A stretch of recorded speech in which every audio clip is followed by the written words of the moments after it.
మిథున రాశి మిథున లగ్నం వారికి 2026 కొత్త సంవత్సరం ఏ విధంగా ఉండబోతుందంటే మెయిన్గా చెప్పాలి అంటే వీళ్ళకి ఆరోగ్యపరంగా ఆర్థికంగా అయితే వీళ్ళకి చక్కగా మంచి డెవలప్మెంట్ అనేది ఉంటుంది. ఆర్థికంగా ధన సంపాదన కానివ్వండి, స్థిరాస్తులు కానివ్వండి బాగా కొనుగోలు చేస్తారు. తర్వాత ఆరోగ్యపరంగా చూస్తున్నట్లయితే వీళ్ళకి ఆరోగ్యపరంగా చాలా ఇబ్బందులు పడే అవకాశం ఉంది. ఎందుకంటే లగ్నంలోనే గురువు ఉండడం అనేది వీళ్ళకి చాలా ఇబ్బందికరమైన విషయం.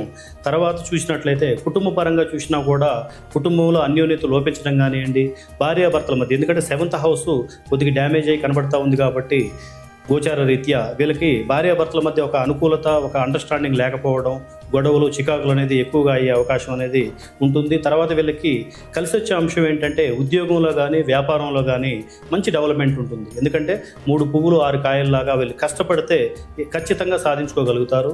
అట్లానే సంతాన విషయంలో మాత్రం వీళ్ళకి చాలా ఎదురు దెబ్బ తగిలే అవకాశం ఉంది. ఎందుకంటే సంతానం వీళ్ళ మాట వినకపోవడం, తర్వాత వీళ్ళు ఒకటంటే వాళ్ళు ఒకటి చేయటం, తర్వాత అనుకోని ఆర్థిక నష్టాలు అనేది తీసుకొచ్చే అవకాశం సంతాన రీత్యా ఉంది. కానీ వీళ్ళు సొంతంగా మాత్రం వీళ్ళు ఖచ్చితంగా డెవలప్ అవుతారు.